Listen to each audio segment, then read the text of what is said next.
বীরভূমে কেষ্ট বনাম কাজল শেখের দ্বৈরথ কিছুতেই থামছে না। 2026-এর বিধানসভা ভোটকে নজরে রেখে দলীয় কোন্দল সামলাতে বীরভূমের জেলা সভাপতির পদ আর রাখেননি দলীয় নেত্রী মমতা বন্দ্যোপাধ্যায়। তার বদলে কোর কমিটিকে আপাতত জেলার সংগঠনের দায়িত্ব দিয়েছেন। কোর কমিটিতে অবশ্য অনুব্রত মণ্ডল ও কাজল শেখ দুজনেই রয়েছেন।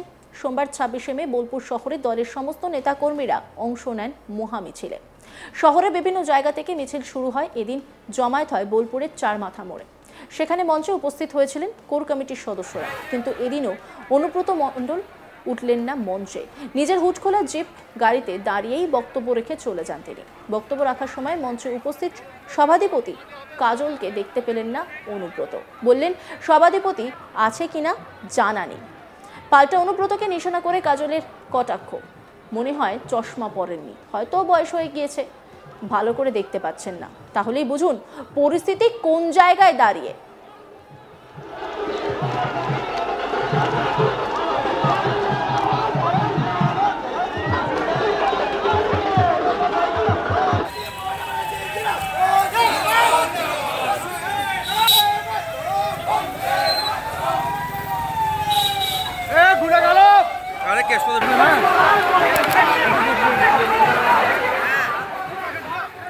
সোমবার বোলপুরে তৃণমূলের মহা মিছিলে বক্তব্য রাখতে গিয়ে অনুব্রত মণ্ডল দলের সকল নেতৃত্বের নাম ধরে উপস্থিতির কথা বলেন, কিন্তু কাজল শেখের নাম এলো না তার মুখে। এছাড়াও হঠাৎ করে তাকে বলতে শোনা যায় জেলা পরিষদের সভাধিপতি আছে কিনা জানি না, যদিও পরে আবার বলেন সভাধিপতি আছে। সকলকে আমি ধন্যবাদ জানাই। কি বলেছেন অনুব্রত মণ্ডল শুনবো। ব্লক প্রেসিডেন্ট এবং লাভপুরের সব কর্মীরা এবং আমোদপুরের ইলেমবাজারের ব্লক প্রেসিডেন্ট এবং ইলেমবাজারের কর্মীরা আছে, নানুরের এমএলএ বিধান এবং নানুরের ব্লক প্রেসিডেন্ট আছেন, আরো বোলপুরের যারা আছেন, বোলপুরের প্রত্যেকটি কাউন্সিলরকে আমি ধন্যবাদ জানাই এবং ব্লকের যারা অঞ্চল প্রেসিডেন্ট তাদের আমি ধন্যবাদ জানাই, ব্লক প্রেসিডেন্টকে আমি ধন্যবাদ জানাই। আপনারা মমতা ব্যানার্জির সৈনিক, আমিও একটা মমতা ব্যানার্জির সৈনিক। আপনারা মমতা ব্যানার্জিকে ভালোবাসেন, তার জন্য হাজার হাজার লোক আছে। আমার গাড়িতে সুদীপ্ত ঘোষ আছে, আমার ভাইয়ের মতো আছেন আমার বিকাশ রায়চৌধুরী শিউরির এমএলএ আছেন, গগন সরকার, নারায়ণ হালদার আছেন, পুরোই মাস্টার, আরো তরুণ থেকে সবল থেকে সবাই আছে এবং আমাদের আমোদপুরের সবাই এসছে, ঝোকন থেকে সবাই দেখলাম, সোমনাথ সবাই আছে এবং আরো অনেক আছে। ছাত্র পরিষদের যুব ছাত্র পরিষদ আছে, সভাধিপতি আছে, এসছি কিনা আমি জানি না, সভাধিপতি আছে, জেলা সভাধিপতি, সবাইকে আমার ধন্যবাদ জানাই। প্রথমে আমি মমতা ব্যানার্জির যারা সৈনিক তাদেরকে নিয়ে বলি, 1:30টা থেকে জল আরম্ভ হয়েছে। আমরা বিশ্বাস করি ঈশ্বরকে, ঠাকুরকে বলেছিলাম তোমার মিছিল আর মমতা ব্যানার্জির মিছিল। এর সৈনিক মমতা ব্যানার্জির সৈনিক অভিষেক ব্যানার্জি। আমাদের জেলাতে বলুন, ওয়েস্ট বেঙ্গলে বলুন, উন্নয়নে কান্ডারি মমতা ব্যানার্জি আর আমার লিডার মমতা ব্যানার্জি আর অভিষেক ব্যানার্জি। ভালো থাকুক, সুস্থ থাকুক। সেই বিষয়ে পরবর্তীতে কাজল শেখ বলেন, আমাকে যিনি দেখার তিনি সব সময় দেখতে পান, আর বাকি আমাকে কেউ দেখলো কি না দেখলো তাতে কিছু যায় আসে না। মুখ্যমন্ত্রী মমতা বন্দ্যোপাধ্যায় সবসময় আমাকে নজরে রাখেন, আর আমাকে যদি এদিনের মিছিলে কেউ দেখতে না পেয়ে থাকে তাহলে হয়তো চশমা পরেননি। কি বলেছেন তিনি শোনাবো আপনাকে। দেখুন, হয়তো চোখে চশমা ছিল না, সেজন্য হয়তো দেখতে পাননি। আমি দেখেছি, যারা যারা ছিল তাদের সবাইকে আমি দেখেছি এবং সবার নামও নিয়েছি। আমি একজন মমতা বন্দ্যোপাধ্যায় সৈনিক, আমি অভিষেক বন্দ্যোপাধ্যায় সৈনিক। আমি মমতা অভিষেককে ছাড়া কাউকে চিনি না। মমতা বন্দ্যোপাধ্যায় অভিষেক বন্দ্যোপাধ্যায় যে নির্দেশ দেয় সেটাকে অক্ষরে অক্ষরে পালন করাই হচ্ছে কাজল শেখের ডিউটি, কাজল শেখের কাজ। আমি সেটাই করছি, আগামী দিনেও সেটাই করব। গোটা বিষয় নিয়ে একটা রিপোর্ট তুলে ধরেছেন আমার কলিগ শান্তনু হাজরা, দেখাবো আপনাদের। অনুব্রত আসে অনুব্রততেই। হ্যাঁ, খোলা হুডের জিপ গাড়িতেই তিনি কিন্তু এদিন বোলপুর শহরে যে মহামিছিল হয়েছিল সেই মহামিছিলে পদযাত্রা করলেন। একদম যেখানে মঞ্চ তৈরি ছিল সেই মঞ্চে কিন্তু উঠলেন না, খোলা জিপ গাড়িতেই মাইক্রোফোন নিয়ে তুলে নিলেন এবং তৃণমূল কর্মীদের সমর্থকদের নাম করতে করতে হঠাৎ জেলা পরিষদের সভাধিপতি আছেন কি নেই তিনি জানেন না, এরকম মন্তব্য করার পর ঠিক ডান দিকে ঘুরে যখন তাকান যে তারই জেলা পরিষদের সভাধিপতি কাজল শেখ রয়েছে, তখন বলেন আছেন।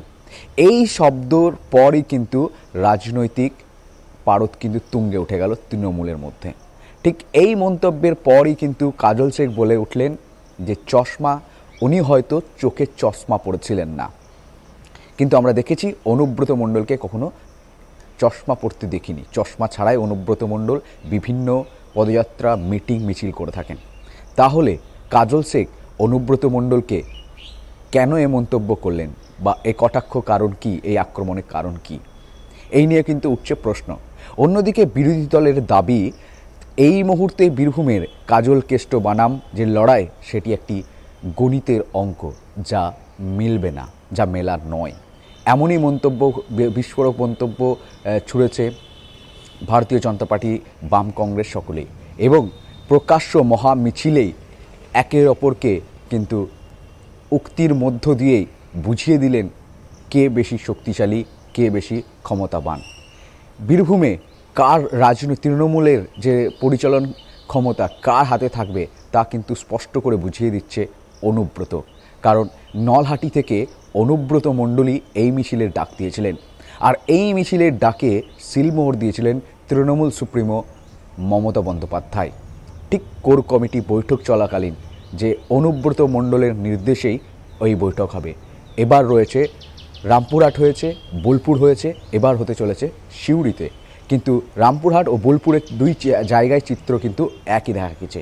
একদিকে মঞ্চ, আর মঞ্চে উঠছেন না অনুব্রত, খোলা জিপ গাড়ি থেকেই বক্তব্য দিচ্ছেন, আর ওনার বক্তব্যে কর্মী সমর্থকেরা হৈ হৈ জয় জয়কার করে কিন্তু চিৎকার, স্লোগান, অনুব্রত জিন্দাবাদ, কেষ্টদা জিন্দাবাদ স্লোগান তুলছে। আর এর থেকে বুঝিয়ে দিচ্ছে যে অনুব্রতই বীরভূমের কিন্তু ক্ষমতা, তৃণমূলের ক্ষমতা হাতে থাকবে তারই। আর অন্যদিকে যেখানে মঞ্চে দেখা যাচ্ছে যে কোর কমিটির সদস্যরা রয়েছে, তারা কিন্তু সেই মঞ্চে কিন্তু তিনি একেবারে ওঠেননি, না রামপুরহাটে উঠেছে না বোলপুরে, কিন্তু খোলা জিপ গাড়ি থেকেই তিনি কিন্তু একেবারে মন্তব্য করছেন। তারই ঘনিষ্ঠ নেতা মন্ত্রীদের কিন্তু নাম করছেন, এমনকি কাজল শেখের নাম আসতেই তাকে দেখেছেন কি দেখেননি তা নিয়ে তিনি কিন্তু মন্তব্য করে দেন। অন্যদিকে কাজল শেখ তাকেও পাল্টা চোখে চশমা পরে ছিলেন না বলেও কিন্তু আক্রমণ করেন। এক কথা বলা যেতেই পারে যে তৃণমূলের মহামিছিলে কাজল কেষ্ট এবার সামনাসামনি একের অপরকে কটাক্ষ আক্রমণ করছে। অন্যদিকে এই র্যালিতে দেখা গেল অনুব্রতর জিপ প্রথমে, পিছনে ছিল কাজল ঘনিষ্ঠ এবং কাজল খোদ সরজমিনে। অর্থাৎ বলা যেতেই পারে যে কাজল কেষ্টর লড়াই বীরভূমের রাজনীতিক মাটিতে একেবারে পারদ কিন্তু তুলে দিচ্ছে। সকাল থেকে শুরু হয়েছে সোশ্যাল মিডিয়ায় পোস্টের ঝড়, একদিকে অনুব্রত অনুগামীদের পোস্ট, অন্যদিকে কাজল অনুগামীদের পোস্ট। রীতিমতোই মহামিছিলের ডাক কিন্তু অনুব্রত মণ্ডলই দিয়েছে। এবার দেখার বিষয় সিউড়িতে কি হতে চলেছে। রীতিমতোই কাজল কেষ্টর লড়াই, বাকবিতণ্ডার লড়াই কিন্তু এবার সরাসরি প্রকাশ্যে এসছে তৃণমূলের সামনে। তৃণমূলের মহামিছিলেই অনুব্রত মণ্ডল জেলা সভাধিপতিকে দেখতেই পাননি।